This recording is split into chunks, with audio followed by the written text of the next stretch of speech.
Welcome guys to Frack We Got Here, a show that takes events of the events of that makes sense of it all. I'm your host, again, on this show. We simply are all about the facts. There are plenty of limitations out there that simply want to do anything short inform you. Hear how the Frack We Got Here. That's all we believe. What the left, the right, the independence. We go after all sides. There's one side of the story to everything. You need to know it all. We're the owner your own opinion, and that's what we try to do. Thanks for listening. And hold on. It's gonna be fun. Donald Trump intends to use the United States military against American citizens who simply disagree with him. People he calls, quote, the enemy from within.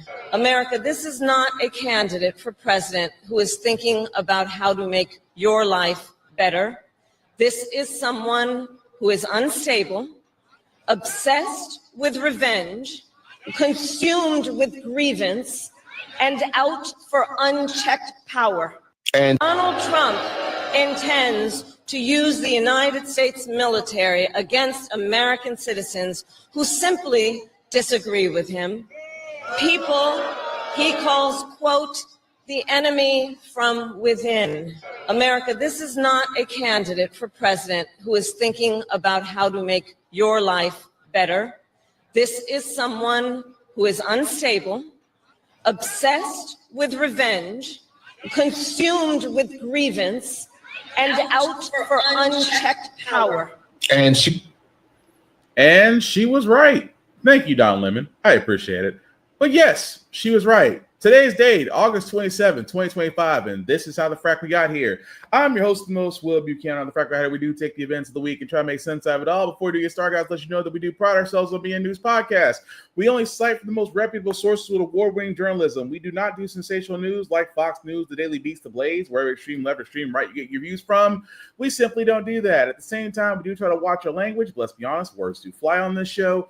At the same time, guys, there may be things that might be shown that might be too intense for younger viewers, so viewer discretion is advised. Aside from that, welcome. So, what can we say about the former VP, Madam VP? She was right. She was completely, utterly right. And for all those that don't believe that the former VP got it wrong, Exhibit A. Crime Crackdown National, setting up a showdown with Democratic mayors and governors across the country.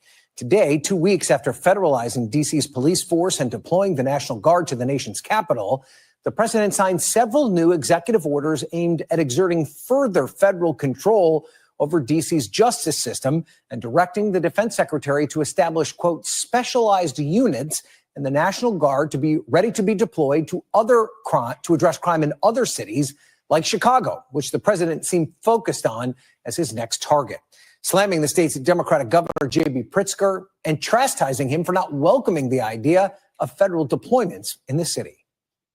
I hate to barge in on a city and then be treated horribly by corrupt politicians and bad politicians like a guy like Pritzker. I don't like going to a town, city, place, a state, and then be criticized by some corrupt or incompetent governor where crime is rampant. When I have some slob like Pritzker criticizing us before we even go there, I made the statement that next should be Chicago, because as you all know, Chicago is a killing field right now. And they don't acknowledge it. And they say, we don't need him, freedom. He's a dictator. A lot of people are saying maybe we like a dictator. I don't like a dictator. I'm not a dictator. I'm a man with great common sense and I'm a smart person. And when I see what's happening to our cities, and then you send in troops, instead of being praised, they're saying you're trying to take over the republic. And the president also saying that he's not ruling out military deployments to Chicago. Are you prepared to order National Guard troops, though, into American cities if those governors don't request the federal deployment? I am, but I also think that, look, Chicago, everybody knows how bad it is. Everybody standing there knows. We know. You don't have to be doing any studies. They should be saying, please come in. We're expecting to hear from Governor Pritzker any moment on those threats. Speaking with NBC's Shaquille Brewster this weekend, Chicago Mayor Brandon Johnson saying the Guard isn't needed in his city. This is not the role of our military. The brave men and women who signed up to serve our country did not sign up to occupy American cities. It's the antithesis to our democracy. Not only is it the antithesis to our democracy, and it's not what individuals signed up to do, it's costly, it's illegal, it's unconstitutional. All of it comes as the president has sought to paint a picture of America's largest Democratic-run cities as crime-infested and attack Democrats as weak and dangerous. What they're basically trying to do. So for all those that are playing the home game, yes, because you guys thought that DC was going to be the end of it. Did you really think that Taco and his group were going to sit there in DC and occupy it because they can only occupy it for 30 days? You didn't think you think that was going to be the end of it? Oh no, they are beginning. And again, the former Madam VP was right about him all freaking along. The fact that he cannot use the military because, there's certain rules out there in the Constitution that don't allow you to deploy military on U.S. soil. That being said, the National Guard, because apparently some people in Taco's camp tries to read laws, uses the National Guard as his own personal security force. But I love the fact that, Taco caught himself and said, I hate when I barge into a city and I'm not welcomed.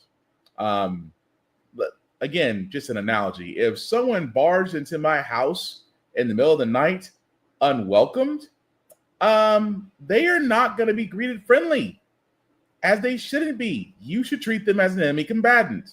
But I digress. But it is amazing to me how Taco wants to turn around and say, well, Chicago's terrible. Chicago's this, Chicago's that. And yet, just for full scope here, I just want to point this out about Chicago. He said crime was rampant, when really crime has been down 13%. If we want to be honest, in the case of murder, it's a 31% change. It's literally down from 370 from 370 to 256. Crime and sexual assaults, 1131, now 1094. Robbery, 5796, down to 3872. I can keep going down the list here, but the thing I'm getting at is, guys, overall, it's a 13% drop in crime. And I want to point this out because you guys do remember they tried to turn around and Fox News, the right, everybody. Chicago was their main talking point when it came to gun violence. Remember when we all, little children, especially now, especially what's happening in Minnesota, which is very sad, that children are becoming victims of gun violence because disturbed individuals still have access to firearms. States will not enact red flag laws. They will not institute more things for those in the 2FA community. I consider myself in that community because I'm also a firearms owner. But the thing I'm getting at is there's not many things. Every time something is done or tries to be done when it comes to gun rights and legislation, here come the NRA and the NRA lobbyists and the politicians who basically cash their paychecks. Oh, well, gun laws won't do anything because that won't stop criminals. That's the favorite one. The criminals don't obey gun laws. When the last couple of mass shootings weren't done by criminals. They were done by disturbed individuals that had access to firearms. They weren't quote unquote criminals. They didn't have a criminal record. Did they have a history of harassing others and police? Yes. Was it followed up on? No. At the same time, anytime it is brought up, what usually happens? Criminals don't follow the law. They beat it down with straw man arguments. But even now, even the other one, when you can't do straw man, they go for their trump card. Well, look at Chicago, strictest gun laws in the country, and their crime is rampant. And yet, crime is down 13%. But they won't talk about the fact that crime is down. Why? Because it basically affects their talking point. If you're sending in troops, supposedly in a crime-ridden city, then the whole thing is, well, crime must be so bad, but it's the National Guard in. Well, let's be honest. We know why you're sending the National Guard in. Because Taco wants to be a dictator. Taco wants so bad for people to love him and respect him because he romanticizes the idea of dictatorship. He looks at Kim Jong-il. He looks at him and goes, well, the people love him. Well, they don't got a choice. It's either love him or, that. But that's all Taco sees. He looks at Putin, and he looks at Putin like a husband looks at his wife when he gets home every night, which I'm assuming they do, but they know. But the point I'm getting at is, guys, is that Taco wants to be regaled. He wants to be loved because apparently he's not getting it at home. But I digress. But he's wanting to do so in these cities where they don't love him. They don't respect him. And rightly so, because you're occupying a city and you're using the National Guard to do so. And even more so, which I want to point out, if you thought, like I said, if you thought DC was the end, Baltimore may also be it too. And here's the thing I don't get. He wants to send the military to Baltimore to quote unquote clean up crime because that's his thing, because that's your stick. I got to be tough on crime. I got to be tough on this. Let me point something out here. The Biden crime law, which again, people who hated Biden and Republicans love to bring this up. Well, a Democratic president signed, helped orchestrate the strictest crime bill that was signed in by a Democrat. Yes, it was signed in by Bill Clinton. It was signed in by Bill Clinton, which actually included the 3 strikes rule, which again did lead to a boon of corporations buying into prisons and, making billions. Yes, part of that did come from there. Here's the thing, though, that you are talking about a crime bill versus a goofball who is unfortunately our president that is overusing his power and now trying to occupy cities against their will. And I'll be honest with you, Chicago is definitely not going to stand for it. I love the fact that the governor and the mayor, they ain't having it. And Baltimore, again, the same way. Even Maryland, because again, Governor Wes Moore out of there sat there and said, I refuse to send troops. That unless there's an actual threat, not because a would-be dictator says so.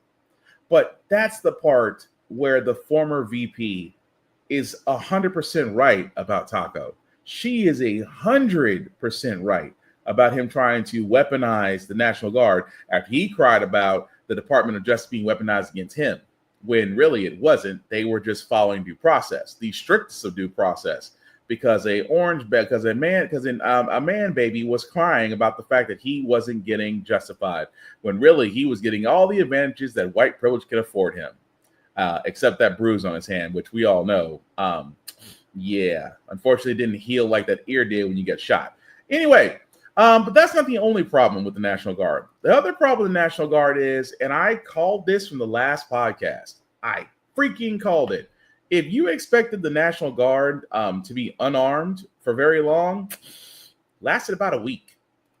Now to the 2,000 National Guard troops on Washington, D.C. streets, now authorized to carry military-issue handguns. The task force in charge of the operation says the troops will carry their pistols for personal protection, but will also be able to carry out law enforcement duties. 6 states have now sent Guards troops to D.C. under President Trump's anti-crime initiative in a city where violent crime has been declining for years. The president says the city of Chicago could be next for his anti-crime push. Again, for their protection. Now, don't get me wrong about the National Guard. I respect those that did serve, except the ones that are following this order. And I'll say this again. If you are the National Guard, if you are in ICE, if you are in Department of Homeland Security, it is completely okay to not follow orders that go against the Constitution. Because I know a lot of people are sitting there saying, well, this National Guard, they don't have a choice. Yes, you do.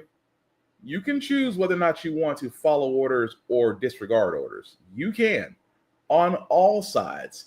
But what I don't get, and I will continue to say this, I cannot understand how as serving in the armed forces, I cannot understand, nor can I fathom, how in the world can you sit there and go on that man's orders? I'd rather sit in the stockade. I'd dang near risk this. I dang near would risk dishonorable discharge. I would, because I couldn't stand for it.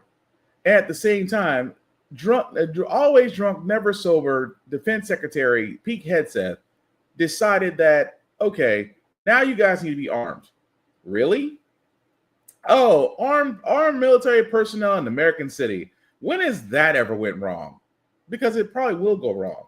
But it's also a Trojan horse because ICE is also there. But then again, ICE is everywhere because Stephen Miller, that Nazi behind the Nazi that we call Taco, wants everybody deported that isn't white as soon as humanly possible.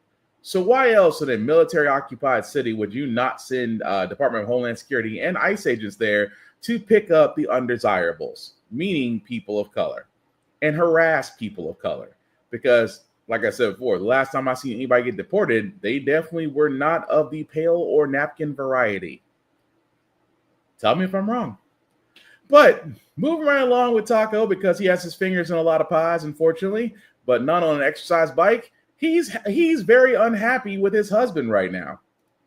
President Trump says he is very angry with Vladimir Putin as Russia keeps striking Ukraine despite a White House push for peace. Ukraine says it shot down 47 Russian drones overnight and 12 others hit targets across the country. Meanwhile, Russia says it downed more than 50 Ukrainian drones overnight, including 2 headed for Moscow. Yesterday, President Trump voiced frustration with the Russian leader about the strikes.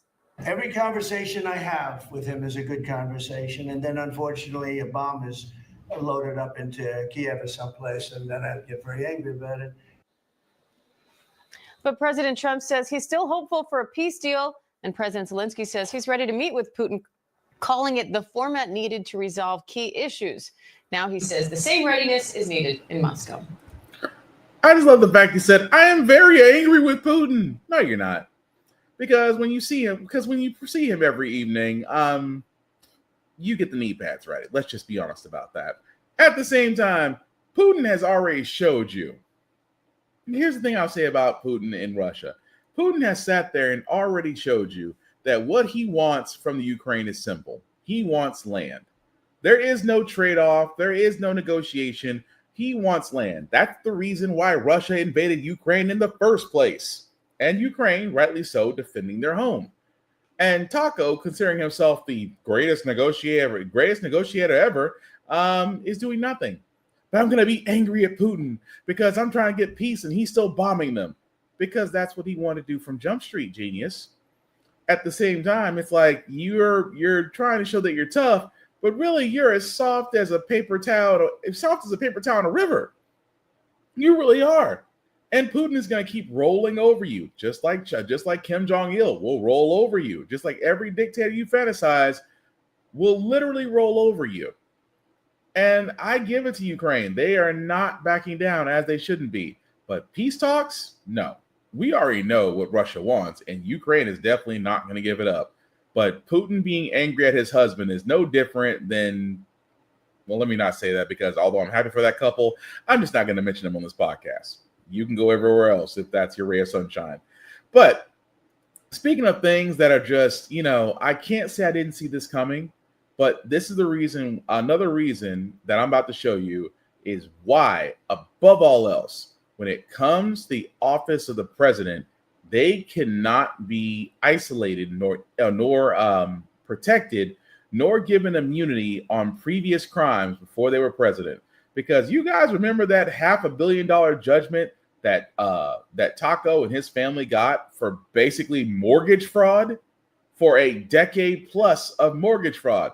You guys remember that case to where Letitia Adams, one of the prosecutors that were on that case, won that case, right? Well, I'll just let the reporter say it. We have breaking news. A New York appeals court has thrown out a $500 million fine in a civil fraud case against President Trump, his family, and his company. The court upheld a lower judge's ruling that found Trump liable of fraud by inflating his wealth to secure better business deals, but called the monetary penalty of more than $515 million excessive.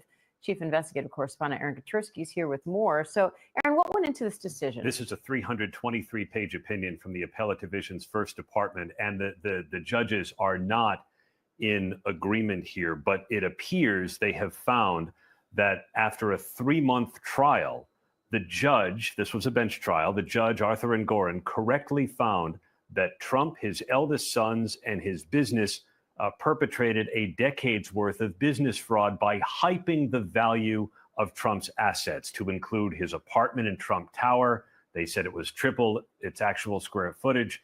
The value of Mar-a-Lago, his private Florida golf club, they valued it thinking it was an unrestricted waterfront property in Palm Beach when there are heavy restrictions on its development. But they said the penalty that Engoron imposed for all of this fraud of $464 million violated the Eighth Amendment. It was excessive. And so they've thrown out the monetary judgment and may be left to New York's highest court to determine what the ultimate penalty, if any, should be. So what happens next? Well, that's a good question. We haven't really heard from any of the main players. We heard from one of the attorneys who worked for President Trump at the time, Alina Habba, who is now in an acting capacity as the U.S. attorney in New Jersey. She says that this was a win for President Trump, which it clearly is if he doesn't have to pay $500 million, which he had to arrange in escrow. But it is not over. And we can assume that the Attorney General's office here in New York will likely appeal to the state's highest court. So let's think about this for a second. For all those that are just now coming in. So what that was, because guys remember, Letitia James, again, famous prosecutor, was the one that was able to get the judgment on Trump and his family for mortgage fraud. We know because, again, for almost 2 decades was mortgage fraud, blowing up his assets, increasing everything, all the above, right? All of it was found guilty by a jury of his peers and was one of the ways that he now became a convict, because it is a felony. So he is still a convict. And the judgment I thought was appropriate. $500 million for 20 years of fraud, or actually 20 years plus, if we're being honest, 20 plus years of fraud. And yeah, $500 million. Hey, better than Bernie Madoff. Bernie Madoff screwed people out of billions, and they still can't find that money. And yet that man is sitting in a jail cell somewhere. But what I don't get is that it got appealed. And now the appeals court, although I'll be split, sat there and said, oh, $500 million is too much. How? And I'm just throwing this out here. If I had assets that I completely and utterly made up, made it bigger than what it was, made it worth more than what it is, I sold this to be, if I sold a 1-bedroom house and made it seem like it was a 52-room mansion with a poolside and a helicopter pad, a basketball court, and an Olympic-sized swimming pool, if I made it seem like that on evaluation in order to get loans using my assets as collateral, and I did it for 20 plus years, I'd be in jail. Do not pass go. Do not collect $100, $200. I would be in jail if I did that. But because Taco did that, and at first Taco wasn't the president. Letitia James, we thought he was done. He didn't have $500 million. He had to go get a licensed bond, and it took forever today for him to get that bond out there for him to be licensed on. And we thought he was done. We thought there's no way he could pick this up. And we thought Trump Tower was about to be seized by a black woman. That was about to be a great day in American history. But what happened? He ran for president. And this is the thing that always bothers me. That why is it that when you run for president, everything else gets put on hold? If you're on trial, it gets put on hold. If you're in an indictment, it gets put on hold. If you have pending cases, they get pushed back. Why? Because you're running a campaign. That was his excuse. His excuse was, I am running a campaign and this is going to interfere with what I am doing. And it did not help that the Republican Party sat there and went along with it. So what happened? Well, as history has shown us, every one of his cases got pushed back. Every one of his cases got delayed until one by one,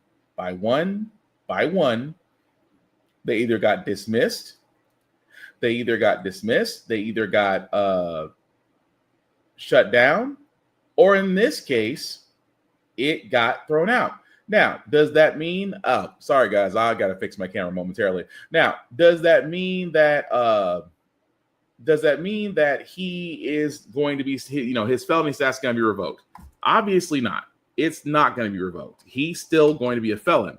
Now, is there a chance that he actually may get out of this? There is to a point. To a point, he actually may get out of this. But again, they're appealing, but I'm just saying it makes no sense that this man, because he ran for president, could somehow, some way skirt by. Because if anybody else did it, they'd be under the jail. They'd be under the jail for life. Imagine that you got away with 20 plus years of mortgage fraud and all you have was $500 million fine. And this man will never see the inside of a jail cell. He may see the inside of an emergency room, though, the way he's going. But I digress. Move right along, guys. Well, I keep on saying that Taco is trying to whitewash history. He really is. Because not only is he going to the Smithsonian Institute because he does not like the fact that white people basically are the worst things to happen and that they did endure slavery and that they did get an economic 400-year head start on black people. He is now trying to whitewash current history, removing the first ever woman that is the leading head on the federal board of governors. And he's doing it because he didn't like the way that she, based on his evidence, she might have goofed on a mortgage application.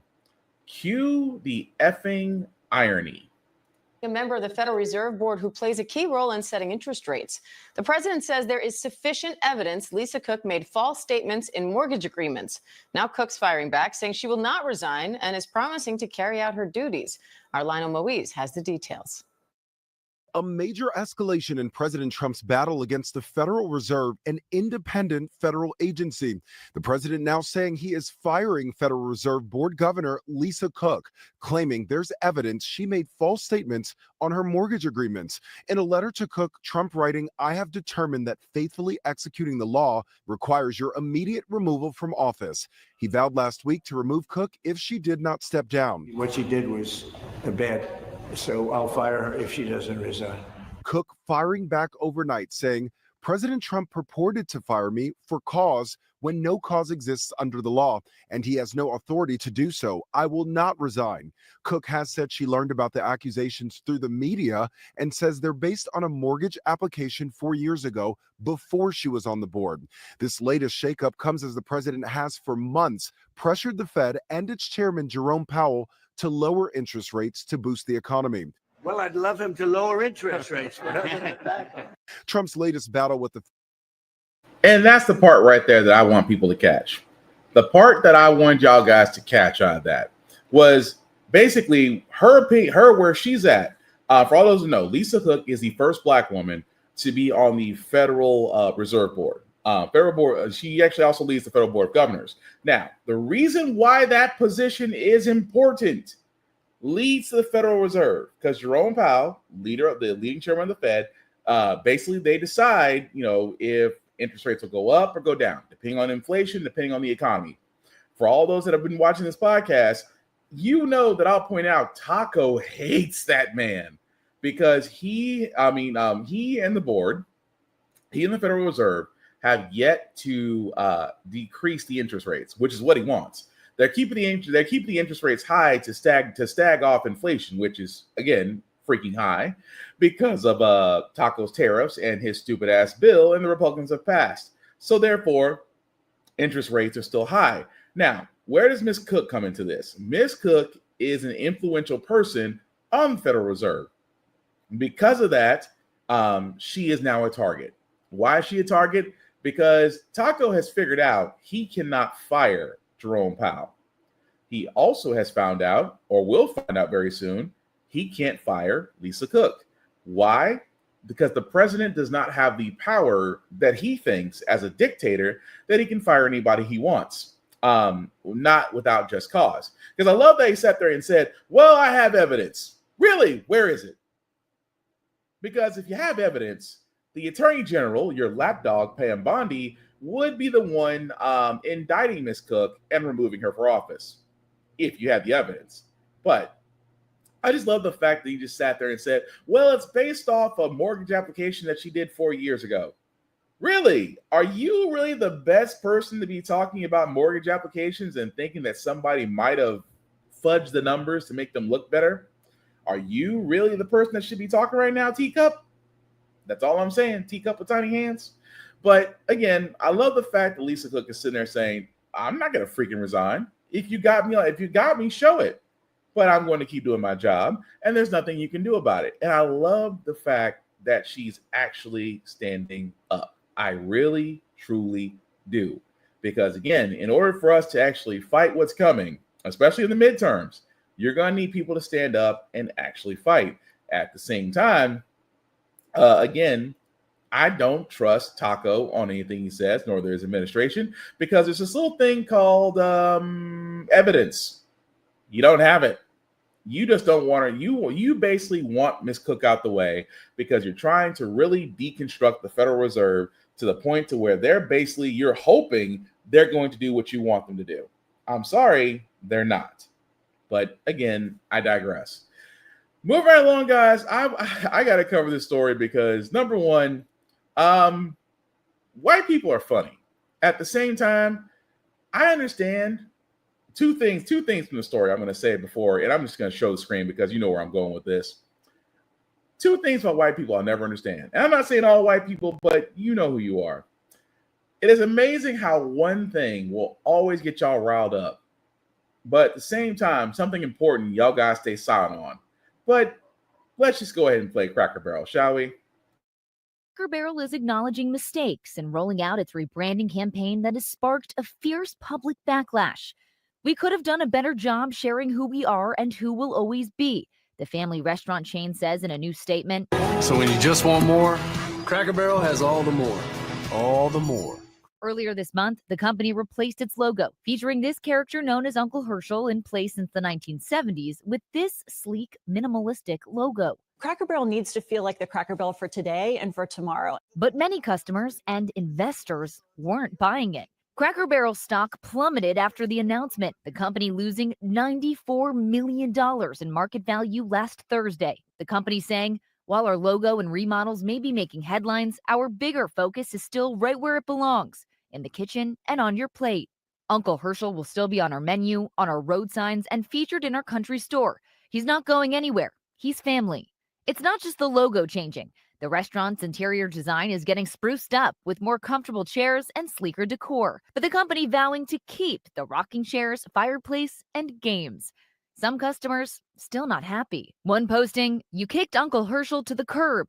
Now you are paying the price. Own it and stop making excuses." Another posting, "The biggest insult to your customers is acting like you hear them, but doing the complete opposite." A brand can absolutely go too far in trying to become relevant. A lot of times they're trying to go to a hip, young branding agency, and so they'll go to something that ends up feeling really generic, almost soulless.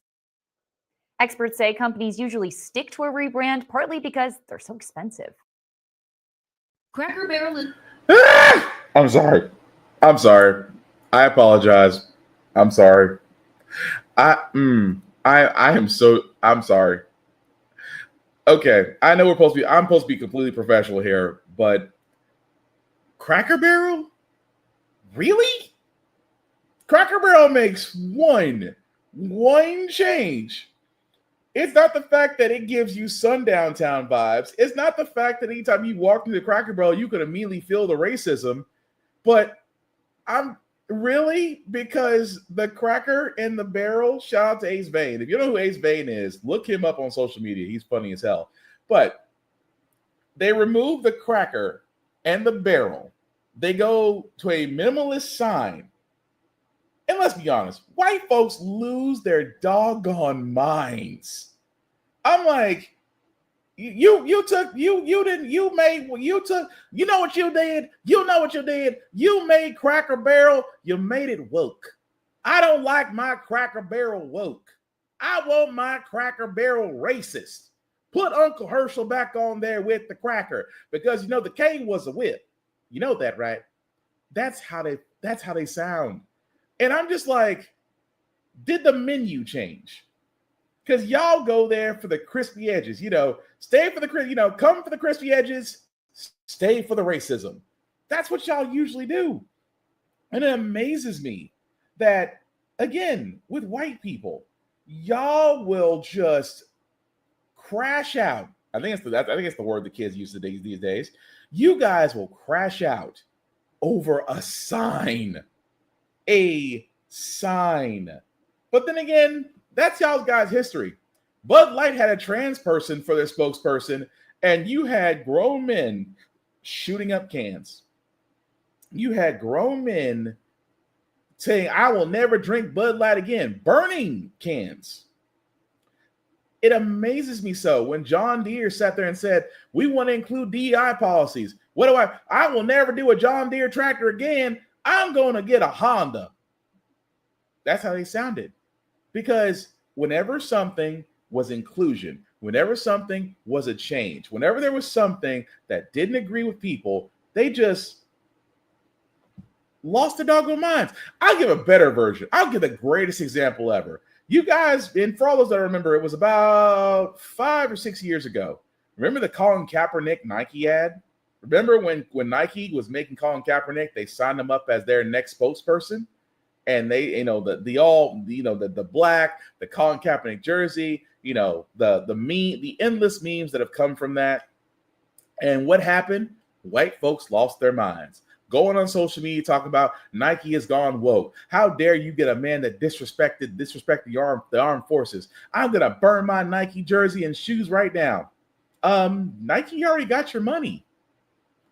I say all this to go back to Cracker Barrel and say, you guys are crashing out over a sign.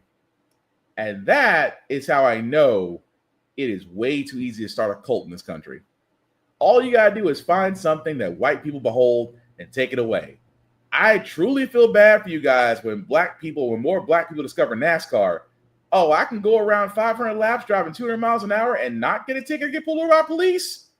Oh, that's going to be the last bastion of white hope that you guys will have freaking left. But that also being said, it's Cracker Barrel, guys. That store, for all those that have never been in there, because again, I'm in the South. I'm in the South. It's basically in Tennessee. Cracker Barrel's everywhere. It gives sundown town vibes. It gives racist vibes. The food, I admit, I had food out there. Food was good, but crispy edges are not enough to make me keep going in there when I can go do the same shit at home.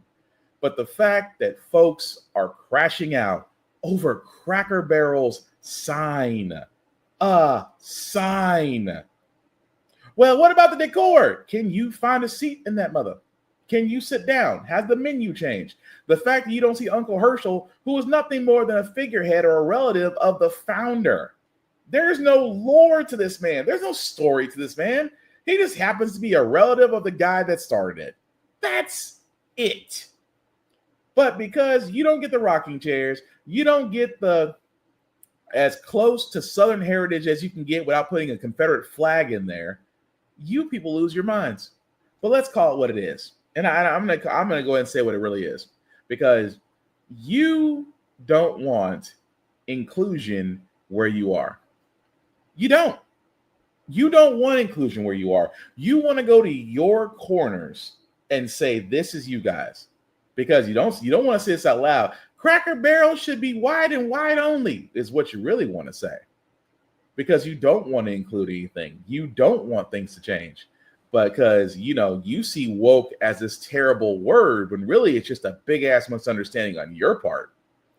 But it's Cracker Barrel, folks. Let it go.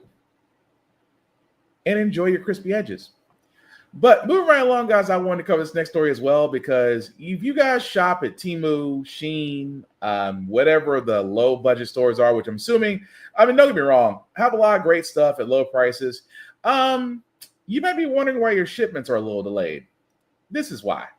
Suspending some deliveries to the United States after the Trump administration ended a long-standing tax exemption. So let's go back to our Jay O'Brien. He's at the White House. And Jay, this could lead to some delays.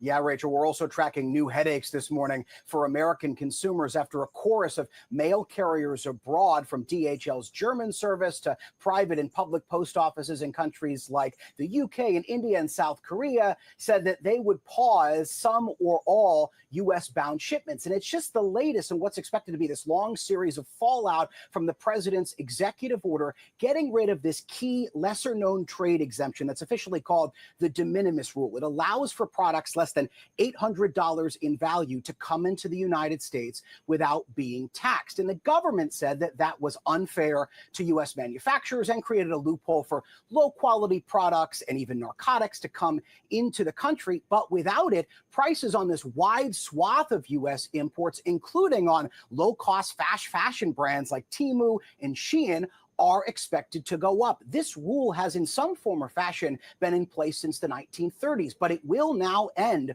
on Friday. And while those dozens of international mail carriers say that they will at least temporarily suspend U.S.-bound shipments as they try to deal with the fallout from this rule, major international carriers like DHL, FedEx, and UPS saying that their shipments will not be paused. Rebecca. And that's the thing. Like, again, Temu seems pretty cool. I mean, before Temu, there was Wish. I'm just going to be honest. There was Wish, and then Temu, then Shein came along, and it opened up this market. It did open up this market to where you could get high quality-ish products. But the thing was the price. It's like on Temu, you could turn around and get a whole bunch of stuff like less than $100, and you maybe pay $5 to $8, maybe $15 in shipping.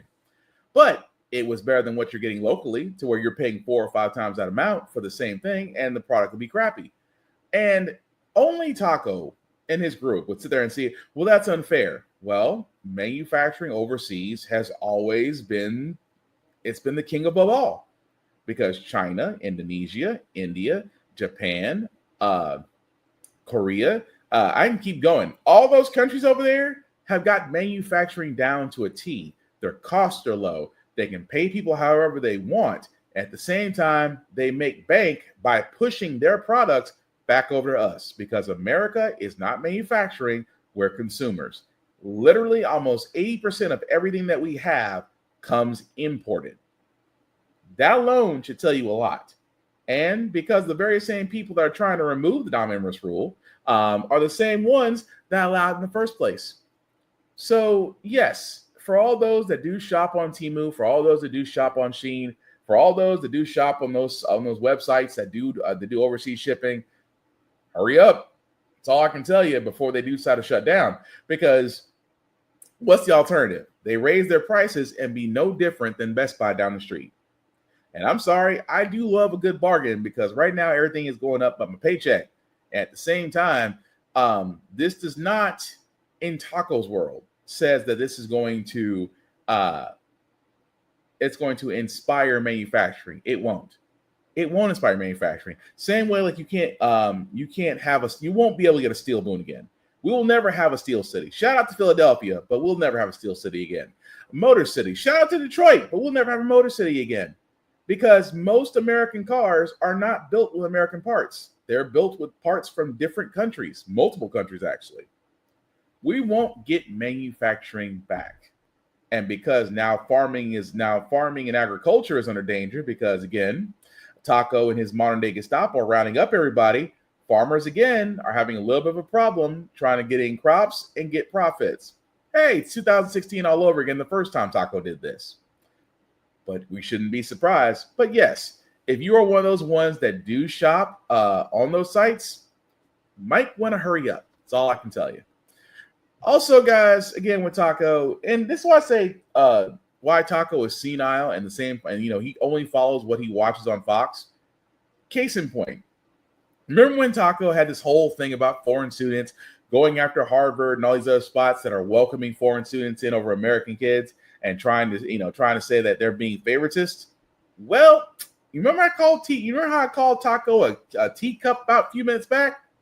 I'm gonna call him a teacup again, because after his meeting, and that meeting is with the South Korean president, says that Taco says the U.S. would accept 600,000 Chinese students, 600,000 Chinese students into their colleges to say they want to increase entrepreneurship and things of that nature, that he is welcoming more than 500,000 Chinese students.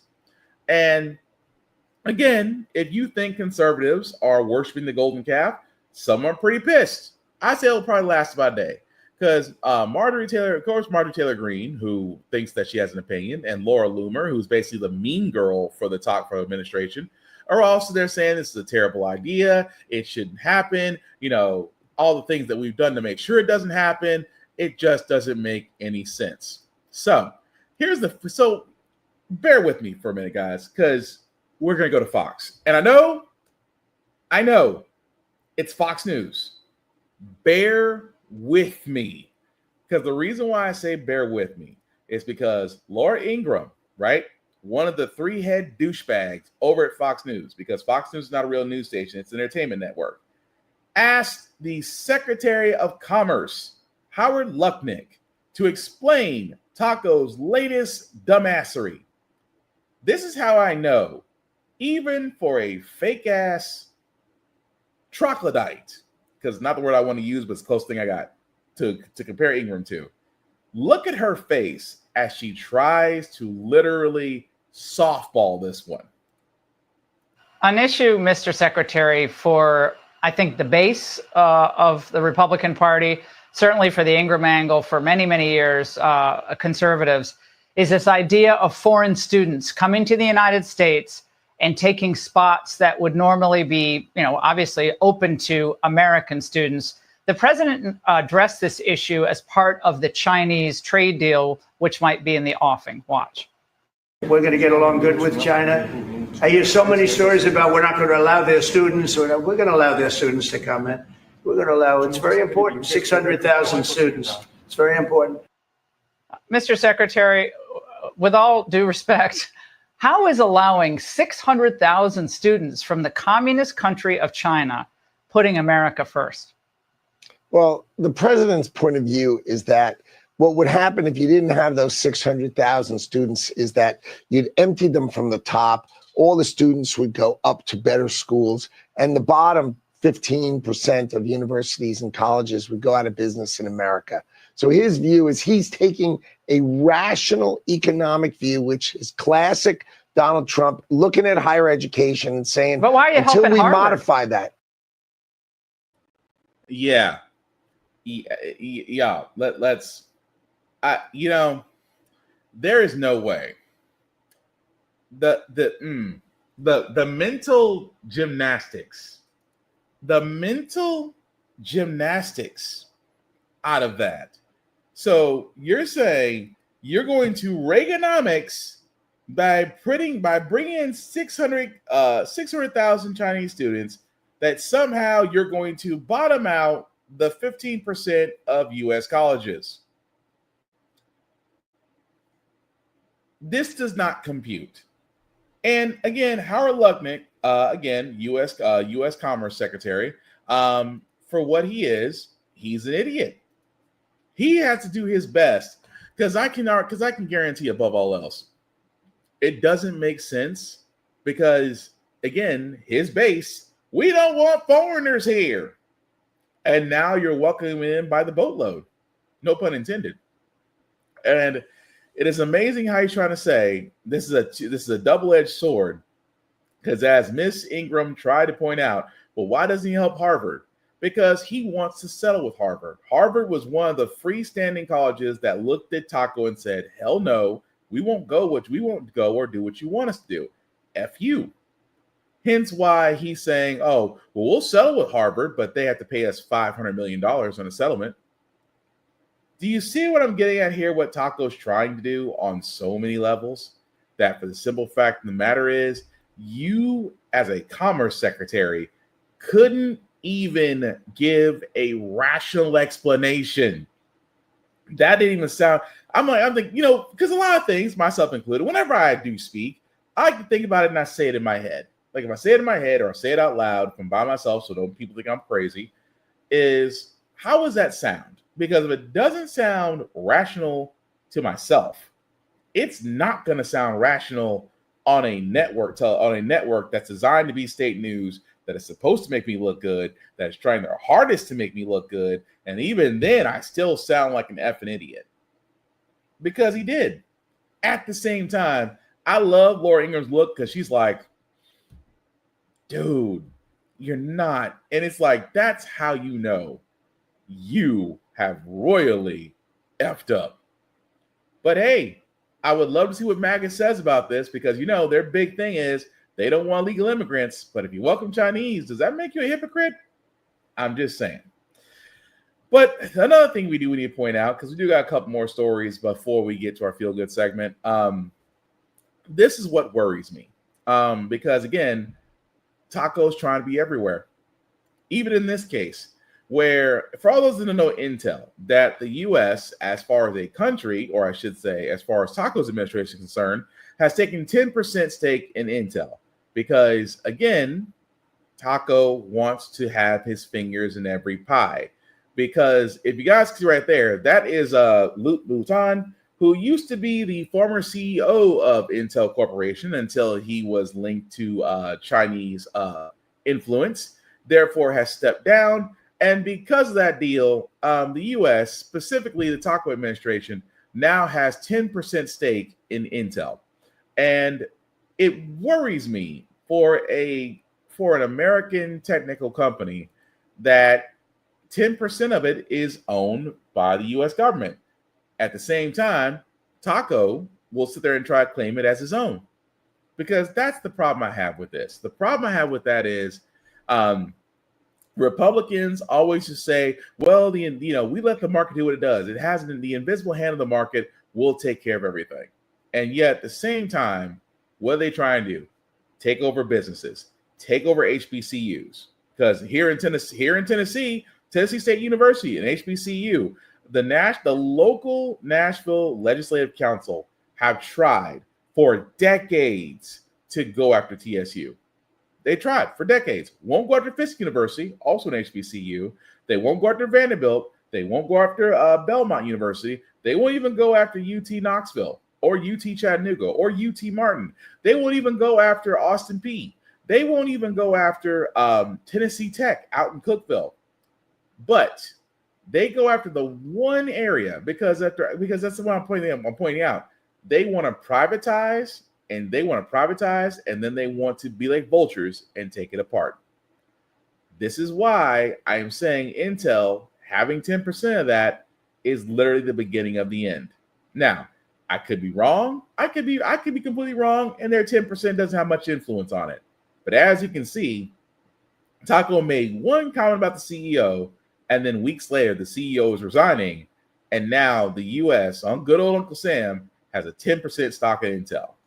I could be wrong, but history has yet to be right on that side of things. But again, Taco being a dictator has to own everything and at the same time goes unchecked. But the last story I have, and speaking of unchecked, let's talk about the modern day Gestapo in Ice Barbie. I am talking about Kristi Noem, who is pretty much acting like the kid that goes back after wrecking a Beamer and wants another one. Or in this case, wants a G-Wagon. She says that ICE needs their own planes in order to deport people faster. Keep in mind, she was already in front of a subjugational committee for blowing the ICE budget within 3 months of her having office. Within 3 months of her having office, she has literally and figuratively blown through the budget. And now is asking Congress for additional funds to purchase a fleet of planes in order to deport people faster. And here's the scary part. She actually might get it. Because as we've seen in the big beautiful bill, ICE is getting a blank check.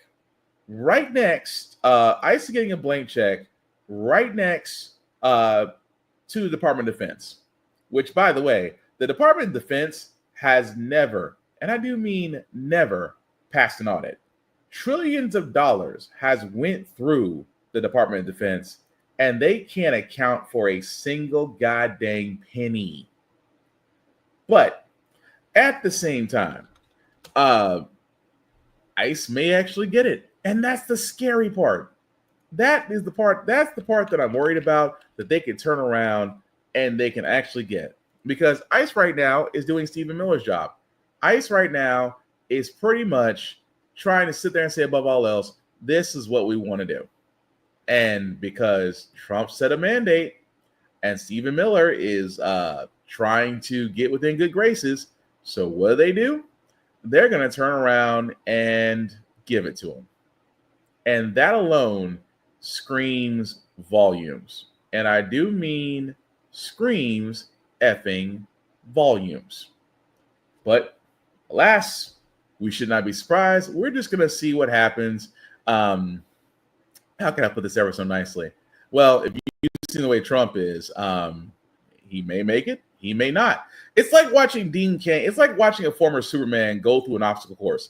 It's funny as hell. And I kind of wish I had that freaking clip. For all those that don't know what I'm talking about, former Superman turned racist somewhere in between a different world and Superman Lois was basically on the training course for ICE. And it looked so effing terrible. And I do mean, why did you want to get involved? But let me see if I can find it. Actually, why did you want to get involved with ICE? Quiet you. Hang on a second. Let me see if I can find it, because we need something funny to laugh at. And yeah, we need something funny. We definitely need something funny. So hold on one second. Yeah. Let's have some fun with this, because again, for all those that don't know, this is Dean Cain going through a recruitment course with ICE. Laugh if you want to, because I know I'm going to. And they're not. They're phenomenal people. And so this time, Dean Cain isn't flying there. He's going through that obstacle course and training to be an honorary ICE agent. He was working hard out there, and this is exactly what those recruits will do as they're picked one by one. And they're at the Federal Law Enforcement Training Center in Brunswick, Georgia. This place is amazing. You should see it for yourself. He hit the shooting range, too. He was out there with the acting ICE director, Todd Lyons. It was hard to tell who had the better shot there. They were both pretty good. Let's point something out for a second, y'all. I'm just gonna kill the noise on this, because if you crawl this slow, I'm like, you could be running after Big X the Plug, and I'm even certain at this point he can outrun DK. And no offense to Big X the Plug, but still, if that's how you train, I am not worried about you. But again, it's Dean Cain, so we should not be surprised about him, because this is all for basically attention. And at the same time, like I said, it's pretty effing funny, because the last time I seen somebody go through that slow through an obstacle course, they were shown the door. But ICE, at this point, if all you can get is Dean Cain, ICE, that just shows how low in the totem pole you really are. But that being said, guys, we're going to go and move on to our feel-good segment, because usually on How the Frack We Got Here, we do cover a lot of things that are doom and gloom. Sometimes makes you faith in humanity, but hey, it's Wednesday. Tomorrow's Thursday. We want to leave you guys out some good notes, some positive vibes, and good vibrations, and hopefully the next clip that we do have that is about a women's professional baseball league, a league of their own, some might say.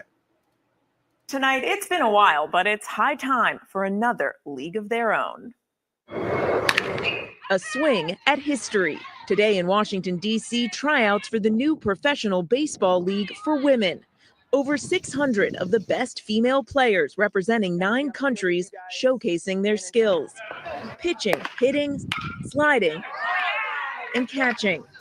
Hoping to be one of the 150 to play for the new league. This league is for everyone who's ever been told that they can't play baseball. It's something not seen in more than 80 years. The first U.S. pro women's baseball league since the All-American League. Those players celebrated in the film A League of Their Own. Maybelle Blair was there.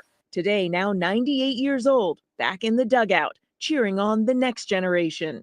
Passing the bat to new trailblazers like superstar Monet Davis, the Little League World Series pitcher who wowed fans in 2014. It means a lot for me to be here just because I've never gotten to play with all women in baseball. I've been dreaming of this moment since I was a little girl. An historic beginning for the new league debuting next spring, when we can all look forward to seeing more of this.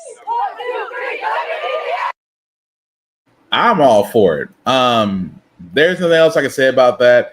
I do believe that we should have already had a women's professional league. As far as baseball goes, for all those who don't remember, if you're my age or older, a league of their own was actually loosely based off the first league, off the American League. So again, I'm all for it. And to see that young woman, because wow, I haven't seen her since the Little League debut. Yeah, we need more of that. Just like the WNBA right now is finally getting traction. WNBA has been around for for decades, and it may have needed a Larry Bird, Magic Johnson type duo, but they got it. They're also getting endorsements. They're also getting more investors. People are coming to the games. Tickets are selling. Merch is selling. I love the fact of where the WNBA is going right now. I see the same thing for this women professional baseball league, the WPBL. Sorry, it's gonna be a while. I apologize, but definitely rooting for them. Want to see success because again, there's examples out there that need to be shown, and I love it. There's no ifs, ands, or buts around it. But that being said, guys, that's going to do it with this podcast. Thank you all for liking, watching, letting people know this is live. I certainly appreciate that. Some shameless plugging before we do get out of here. I do want to shout out Always Press Record TV. Why? Because this show, like How the Frack We Got Here, can be seen there. You can check them out on the Roku channel app or on the Amazon Fire TV at APR TV, along with other shows out there. Definitely check them out. You will not be disappointed. Also, BlurStation.com, again, a place to where you can find movies, television shows, things of that nature. The site is growing, and you definitely want to jump in on that. Simply put, go to BlurStation.com, hit the Join Now button, and then it's $10.99 a month for BlurStation. You can stream it on all smart devices. Trust me, you will not be disappointed. Also, run for office. I know there are plenty of other sites out there that if you do feel the call to serve, whether it's locally or nationally, that can help you with that. Run for office is one of those because, again, we do need more people to serve, to find different parts because if you haven't noticed looking around, the world is pretty much going crazy, and I do not want to see what it looks like post the midterms next year. So if you do feel the need to serve, definitely check out this site. It'll show you how you can get on the name on the ballot, hopefully run and win, and make a difference, whether you're locally or nationally. Also, guys, definitely check out How the Frack We Got Here on all socials, YouTube, Facebook, Twitch, TikTok, and Instagram. Also, myself, Black_Spartan615 on the socials. You can like and follow me there. I usually talk with everybody. Just don't make it weird. I don't have to start blocking people. But yes, at the same time, guys, I know we're in false fall. When I say false fall right now, it's not freaking hot outside. The sun's not trying to kill us. It's a nice and brisk 80 degrees. For a guy that loves fall and wintertime, this is great because when you got a lot of hair, the summertime is not your friend. So, but it is false fall. So we are expecting summer 2.0 somewhere in the middle of September until we finally get old man winter. But again, go outside, enjoy some grass. Go, unplug from technology if need be. Go check on your friends, whether phone or texting, and protect your peace, protect your strength, and don't doom scroll because the world may seem like it's ending, but this is cycles. This is just the next one that's coming around, and if you live long enough, you'll see it come back again. That also being said, guys, definitely do check out other platforms as well. I say platforms, I mean other podcasting groups out there, Blurred's Eye View, Tafari TV, Room Full of Blurs, Geek by Heart, Fresh Press by Z, Navy Blurred Current Speaks. I almost said Tafari TV again because I know he's definitely streaming right now. But definitely check them out as well as other shows as well. Also, my other show, Get Bit Podcast, which again will be this Friday. Definitely check us out as we do cover video games. We try to make it a happier time than we do over here, but we do give you news here. But yeah, like we said, midterms are coming up, guys. If you're not involved, be involved. If you're not informed, please get informed. Please hold these people that want to run to their feet to the fire. Because trust me, Texas already has laid down the gauntlet with redistricting their maps to where Representative Jasmine Crockett's seat is gone and Representative Al Green's seat is gone, and they've gained 5 Republican seats, making it a supermajority in Texas. California, Illinois, and other states are doing the same in order to protect our democracy. So again, guys, This is what Republicans are scared of in 2026. They know because of everything they've done and that people aren't happy, that everything is going up but people's paychecks, that they may lose the House and the Senate come next year, which would make Taco's very next couple of years problematic. I want him to be problematic. I also want him to finally face justice, but that's a whole other thing. But guys, be active, be informed, stay vigilant, and I promise we'll all get through this. The last thing I'll say about the Frack We Got Here, it's all about staying informed. We are not trying to reinvent the wheel, guys. We are simply giving you all the information, allow you to make up your own mind. But we do provide a lot of perspective that goes along with it. We do better as a society where it's informed. We're progressive. We move forward. We try to right the wrongs of our past and making decisions now that we should have done back then. Like electing our first Black woman to the Supreme Court, electing our first Black woman to the Federal Board of Governors, electing our first Black woman, maybe one day, to be called Madam President. All great things. When we don't learn from history, we are doomed to repeat them. That's what we keep asking ourselves. Why does everything go about our paycheck? Why are we electing different politicians but still the same old game in Congress? And most importantly, how the frack we got here. Thank you all for watching, guys. Please take care of yourselves and each other. And I promise you, we'll get through this. Stay safe, be brave, stand tall, fight hard. Peace.